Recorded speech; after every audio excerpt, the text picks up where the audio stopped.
Assalamualaikum warahmatullahi wabarakatuh. Shalom, Om Swastiastu, Namo Buddhaya, dan salam kebajikan, serta selamat siang para Tribuners dimanapun Anda berada. Senang sekali rasanya tentunya saya Anissa Husnuzan dapat kembali menyapa Anda dalam akhir pekan ini tentunya Tribuners di program Highlight Koran Tribun Timur edisi Sabtu 23 Desember 2023 yang sekaligus akan menjadi hari Sabtu terakhir di bulan ataupun juga di tahun 2023 kali ini Tribuners. Dan juga tentunya pada kesempatan ini Tribuners, kami tentunya akan menyajikan informasi-informasi terbaru, terupdate dan terfaktual hanya untuk Anda Tribuners mengenai informasi-informasi yang dimuat dalam harian cetak Tribun Timur Spirit Baru Makassar.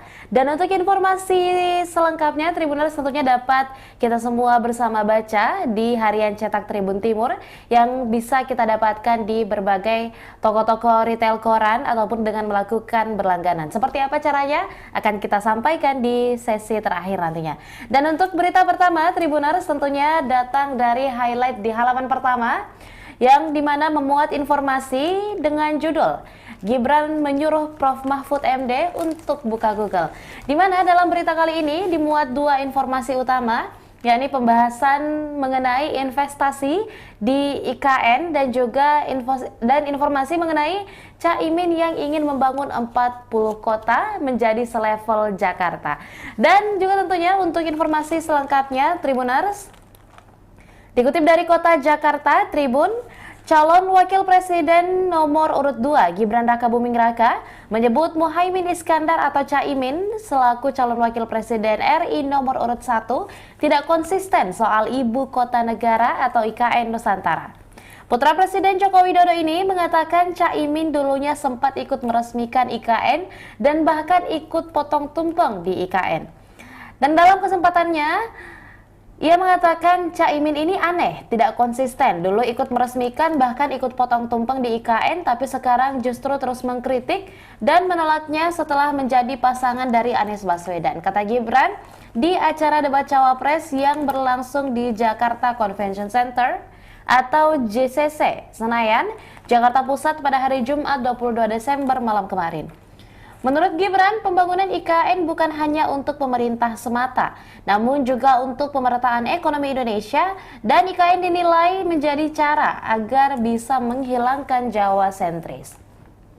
Dalam kesempatannya, Gibran juga menjelaskan bahwa IKN ini bukan membangun bangunan pemerintah, tetapi sambil pemerataan di Indonesia, simbol transformasi di Indonesia katanya.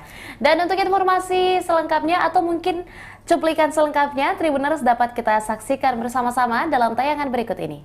Saya izin menanggapi Gus Muhaimin dulu. Saya ingat sekali Gus Muhaimin dulu sempat ikut meresmikan dan potong tumpeng di IKN. Ini gimana? Ini nggak konsisten.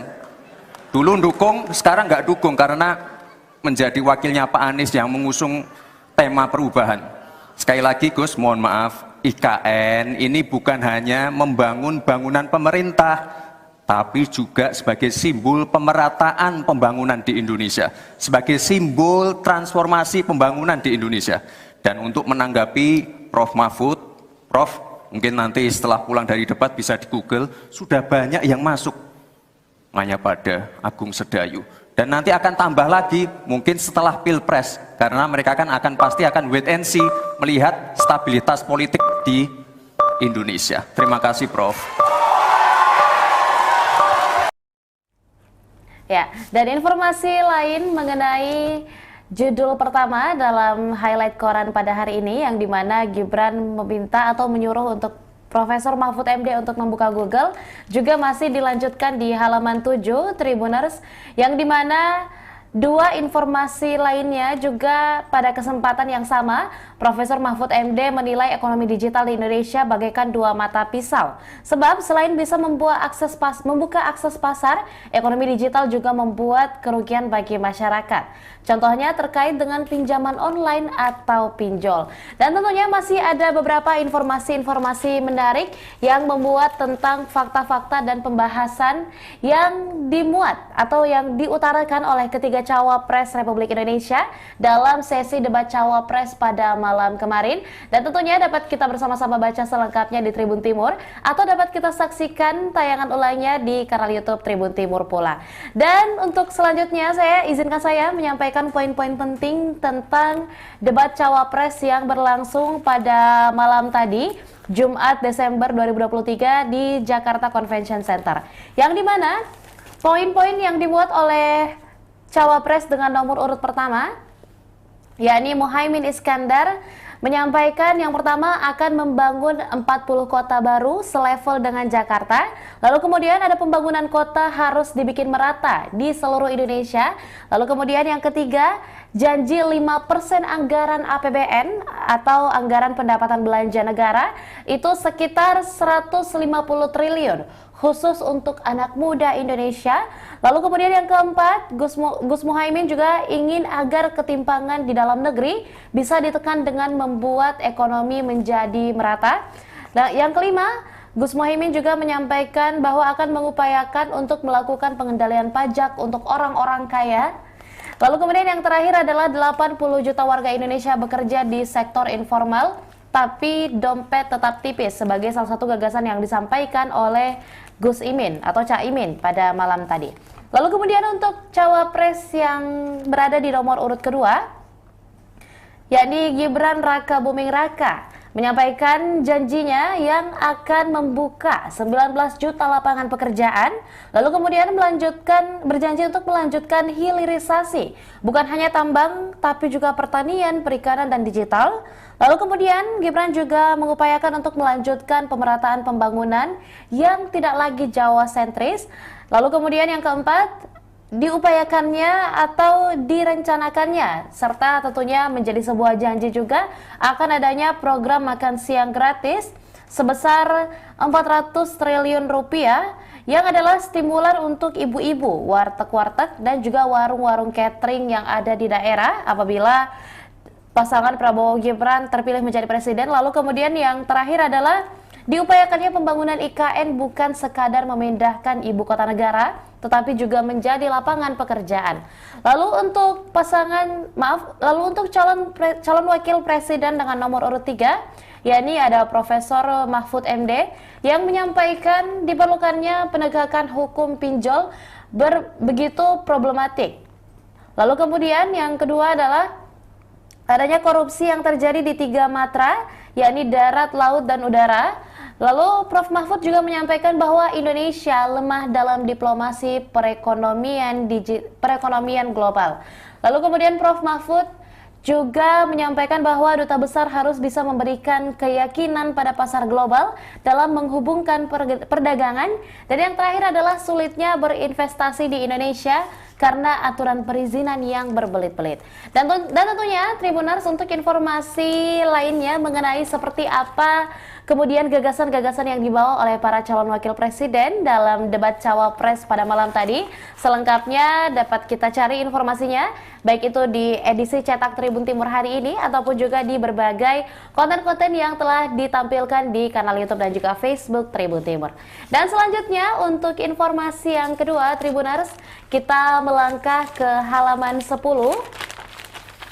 tepatnya di rubrik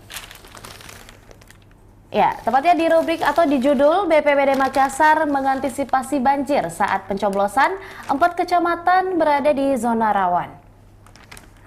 Banjir mengancam pelaksanaan pemilihan umum atau pemilu 2024 di Kota Makassar, yang dimana momentum pencoblosan tepatnya pada tanggal 14 Februari 2024 mendatang masih dianggap akan berada dalam puncak musim hujan. Karenanya pemerintah Kota Makassar melakukan rapat koordinasi antisipasi banjir termasuk saat pemilu mendatang. Agenda berlangsung di lantai 2 Ruang Sipakatawu, Kantor Balai Kota Makassar, Jalan Ahmad Yani, Kecamatan Ujung Pandang, pada hari Jumat 22 Desember 2023 kemarin. Rakor ini diinisiasi oleh Badan Penanggulangan Bencana Daerah atau BPBD Kota Makassar, yang dimana di rakor ini ada 4 kecamatan yang menjadi perhatian, yakni Kecamatan Biringkanaya, Tamalan Rea, Manggala, dan Panakukang. Kepala Kesatuan Bangsa dan Politik atau Kesbangpol Makassar, Zainal Ibrahim mengatakan, semua wilayah rawan banjir perlu didata dengan baik. TPS yang berada di zona merah harus diantisipasi dengan menyiapkan TPS cadangan. Besar harapan dari Kesbangpol agar BPBD baik kota maupun provinsi serta Basarnas memberikan bantuan termasuk saat distribusi logistik ke wilayah kepulauan. Sebab menurutnya dengan cuaca yang tak menentu membutuhkan armada yang mumpuni agar surat suara dan logistik lainnya sampai dengan kondisi yang layak tidak rusak. Sementara itu, Kepala Pelaksana BPBD Kota Makassar Ahmad Hendra Hakamudin mengatakan, selain 4 kecamatan rawan banjir, kecamatan lainnya juga patut untuk diwaspadai. Seperti pada bulan Februari lalu, ada 12 kecamatan yang dilanda banjir. Penanganan banjir, kata Ahmad Hendra, sebenarnya sudah terpola. Sebab bencana ini kerap terjadi setiap tahunnya. Hanya saja pada pada tahun 2024 nantinya, akan ada momen pemilu yang harus disukseskan bersama. Karena itu, BPBD meminta pemetaan TPS yang berada di zona rawan agar pihaknya bisa menyiapkan langkah imitasi. Kendati demikian, pemindahan TPS, kata Ahmad Hendra, tak serta-merta bisa dilakukan, di mana lokasi TPS harus tetap berada di wilayah administratif.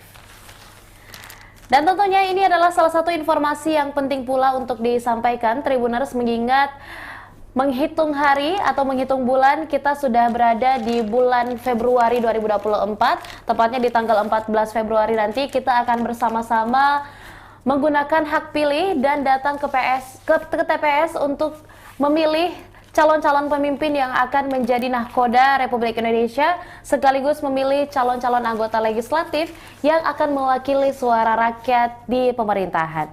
Dan selanjutnya, Tribuners, untuk informasi terakhir dalam highlight koran pada hari ini, berada di halaman 12 di rubrik Tribun PSM.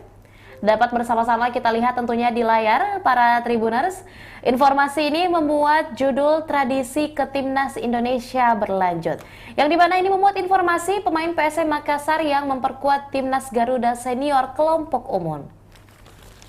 Dikutip dari Kota Makassar Tribun, PSM Makassar melanjutkan tradisi mengirim pemainnya ke tim nasional atau Timnas Indonesia sejak diasuh oleh Bernardo Tavares.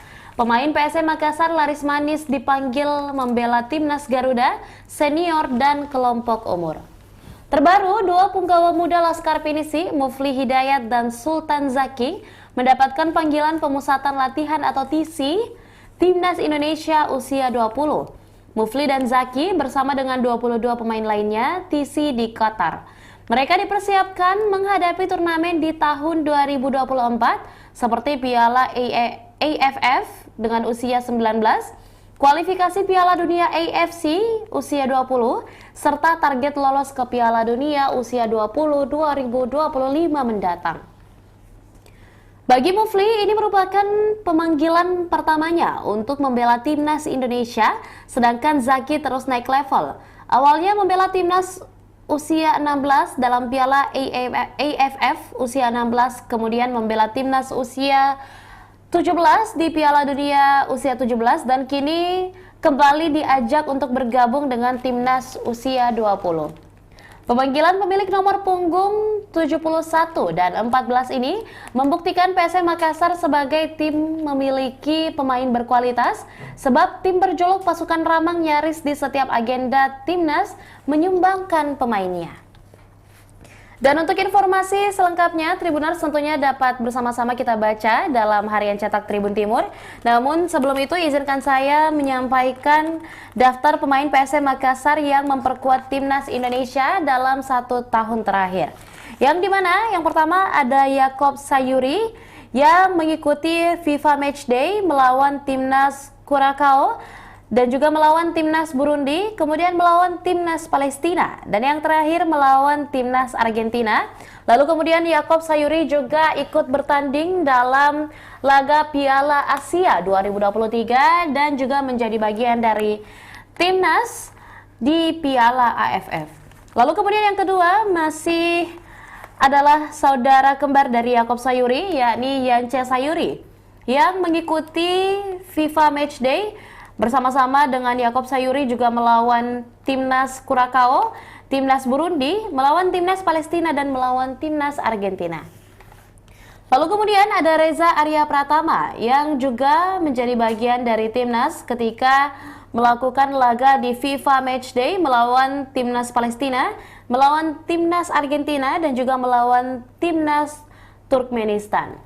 Lalu yang keempat ada Ananda Rehan yang ikut membela Timnas dalam ajang SEA Games 2023 dan kualifikasi Piala Asia usia 23.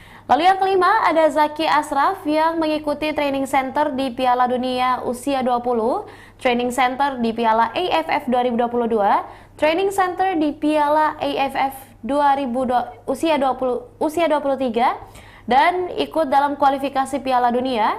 Dan yang terakhir juga ikut dalam FIFA Matchday melawan Timnas Turkmenistan. Dan yang terakhir ada Victor Dethan yang ikut berlaga dalam Piala Asia berusia 16 di tahun 2021 kemarin, mengikuti juga training center Piala Dunia usia 20 dan juga dipanggil untuk training center kualifikasi Piala Asia usia 23. Dan tentunya untuk selanjutnya Tribuners dapat kita baca bersama-sama pula dalam rubrik Tribun PSM edisi 12 tanggal 12 di halaman 12 edisi 23 Desember 2023. Dan tentunya Tribuners, demikianlah informasi yang dapat kami sampaikan dalam highlight Koran Tribun Timur edisi Sabtu 23 Desember 2023 pada hari ini.